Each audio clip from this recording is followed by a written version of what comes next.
So today, we are going to be ranking all of the 4 emperors past and present. But before we get right into the video, I do want to preface this by saying that this won't be entirely power scaling based. Strength is going to play a factor into where these emperors rank, absolutely, but this is all going to be the combination of different factors such as bounty, impact on the world, military might, etc, etc. So if you're looking for entirely power scaling, this is not the video, but I ensure you that power is going to be a factor. And with that being said, let's get right into it. So since we'll be going in the order of youngest to oldest, that obviously means that our protagonist Monkey D. Luffy starts off this list, and his placement in S is no surprise to anybody. Luffy at 19 years old has done things for his age that pirates who have been in the game for several decades have not even come close to doing. This is somebody who just 2 years ago was a nobody in the East Blue, and now he is an Emperor of the Sea. Fresh off the heels of waging war against 2 Emperors of the Sea and emerging victorious with only a few thousand men at his side, Luffy has a bounty of exactly 3 billion. Luffy is somebody who, with each and every passing arc, he's becoming more and more of a threat to the world government. And let's not forget here, Luffy is the son of the leader of the Revolutionary Army, Monkey D. Dragon. He is the grandson of the Marine hero Vice Admiral Monkey D. Garp.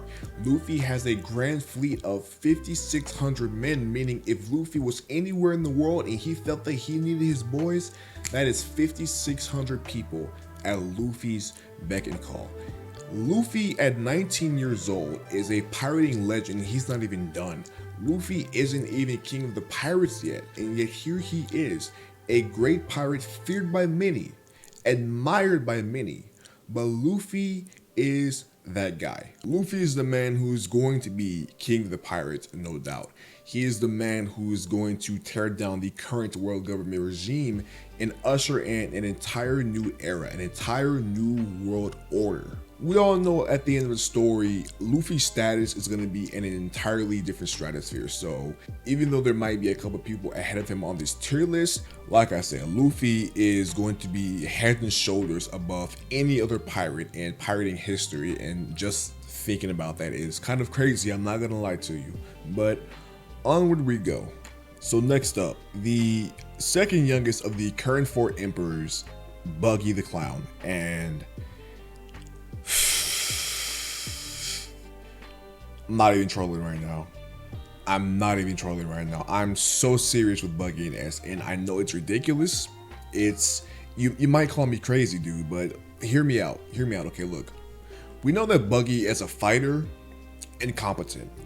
Buggy is a D-tier fighter, and that's unfortunate because he had such a cool ass double fruit. But Buggy, when it comes to fighting, that's not his specialty. But my god, is this jackass charismatic, bro.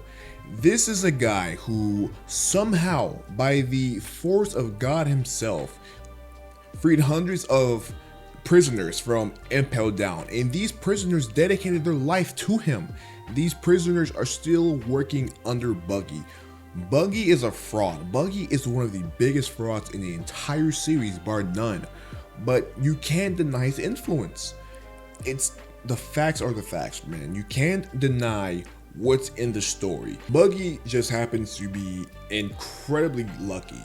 His stock was already pretty high, being the former apprentice of the Roger Pirates and having such a heavy presence in the Marines for a war, even earning a spot in the Royal Shichibukai. And now with this Cross Guild alliance, which Buggy is apparently the head of, quote unquote the head of, Buggy's stock is the highest it has ever been. With a bounty of 3,189,000,000, that is the 9th highest known bounty in the entire series. That's a bounty that Buggy has actually earned, and Buggy is actually a great example of power coming in different ways. You don't have to be the strongest, you don't have to be the biggest, you don't have to be the most powerful to have a formidable presence in the world. Buggy is where he is not due to his combat capabilities, but due to his incredible luck, and his connections to people in the One Piece world. Alright, next up is the ever mysterious red-haired Shanks. S rank, baby, and just like Luffy, it's pretty self-explanatory, alright? Red-haired Shanks is a man who we know very little about. We know that he was also an apprentice on Goldie Roger's ship, just like Buggy was. We know that he has some connection of sorts to the Gorosei, being able to casually walk into Mary's Joie, request an audience, and be granted that on the spot. It's been my long-standing theory for years now that Shanks is probably a former celestial dragon, and he was an infant when Roger and the Roger Pirates found him on God Valley.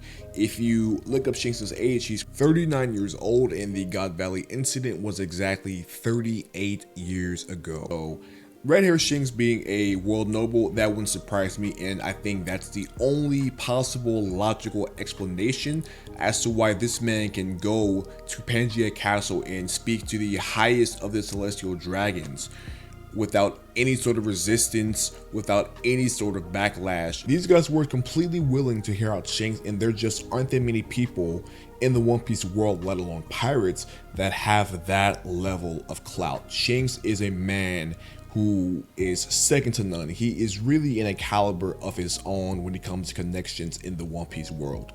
This isn't even to touch the surface on how strong this man Shanks is. We haven't seen him do anything besides the film Red movie. We have no idea just how nasty of a combatant Shanks is, and that's scary as hell. And following Shanks is the man himself, the one, the only Marshall D. Teach, Blackbeard. And I might get some flack for this one, but I have Blackbeard in A because as an emperor, he's not quite as influential in the sense that Buggy is, in the sense that Luffy is, in the sense that Shanks is. The way that Blackbeard operates, he operates strictly for himself.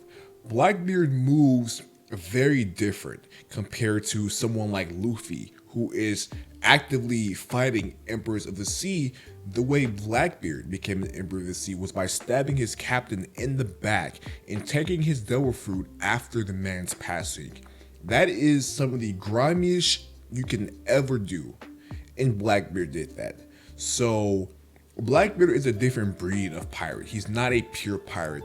Teach is the type of guy who, if you were to ask you for $100 and you say no, well, that's cool. He's just gonna knock you upside the head, knock you out, and then take $300 instead. Blackbeard is a garbage human being, but that's what's got him to the spot that he is in, surprisingly enough. Sometimes in life, it pays to be the villain if it means getting what you want, and Teach is a great example of that.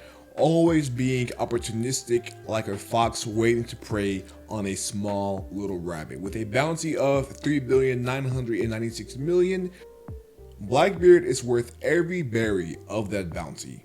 So getting down to the final three, we have 3 former Rocks pirates here, and going next on the list is Kaido. Hailing an extraordinary bounty of 4.6 billion, Kaido is widely regarded as the world's strongest creature, and he is the emperor who paved his path to this throne by strength and strength alone. Kaido is just a monster in every sense of the word. This is a man who for 60 chapters fought all comers in the Onigashima raid. That is an absolutely legendary performance if I've ever seen one. Kaido is just built different. He is who I personally consider to be the strongest of the 4 Emperors class, and again, his performance in the raid is a case I think very few can argue against for his being the strongest. But beyond just how brutally strong the damn guy is, Kaido actually has his fair share of connections. As we all know, it's been well documented that Kaido was in association with Caesar Clown and Doflamingo to create the Smile Devil Fruits, which comprises of most of Kaido's army.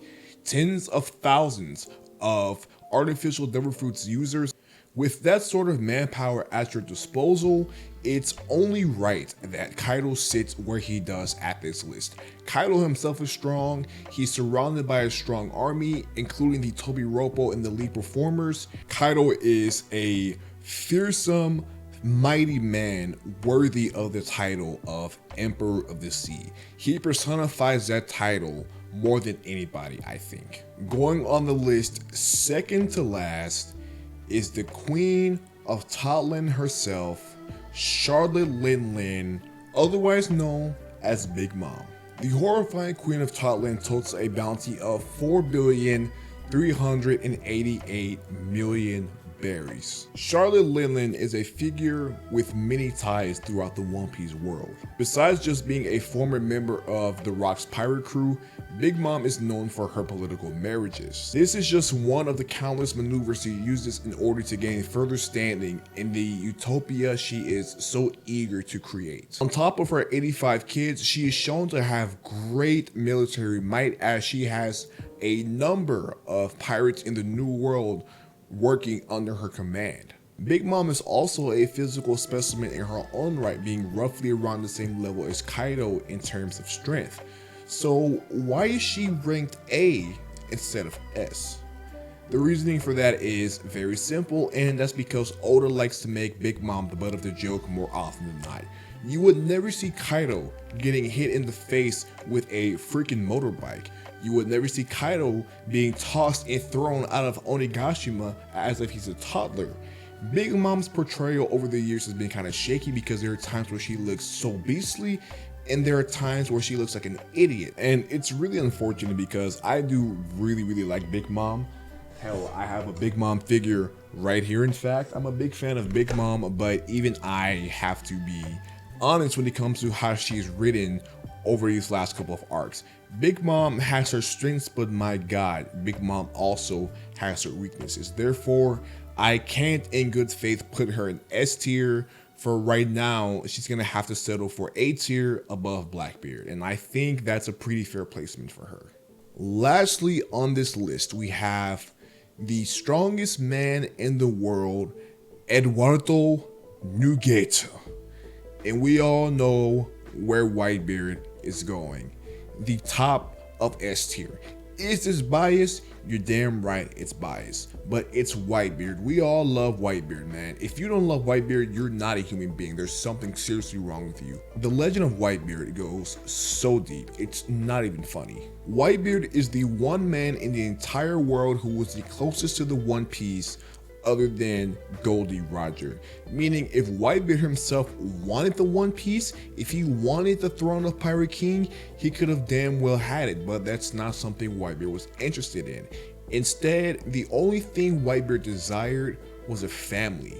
And that is surprisingly wholesome from an Emperor of the Sea. When you hear the word Emperor, you would think that that is an inherently terrifying term. And of course, that is not to say that Whitebeard isn't scary, because Lord, that's a monster of a man. Whitebeard, his motivation, it's so down to earth, it's so pure. The man only wanted family. He wasn't interested in all the gold in the world. He wasn't interested in having the world's greatest war. He wasn't aiming to be the strongest in the world. The man just wanted to be surrounded by people who he loves and people who love him. And Edward Newgate died as he lived, a fearsome man standing tall over his adversaries. Even though he lost that battle, even though he died that day, Whitebeard will go down as a legend who will surpass time itself. Whitebeard is what it means to be a man. Even though Whitebeard was immensely powerful, top 3 ever, what makes Whitebeard so mighty is how he lived and how he died. Whitebeard's strength is second to the man's character, and that is precisely why I feel that Whitebeard is 100% deserving of being at the top of this tier list. Nobody is more fitted for this position than Edward Newgate. And that is all for today. If you guys enjoyed the video, don't forget to smash that like button on your way out. And if you are new to the channel, firstly, welcome to the kingdom. Make sure you hit the subscribe button, because when you subscribe to this channel, you are helping me help you, because when you subscribe, you are guaranteed some of the best One Piece content on the market. I'm not lying.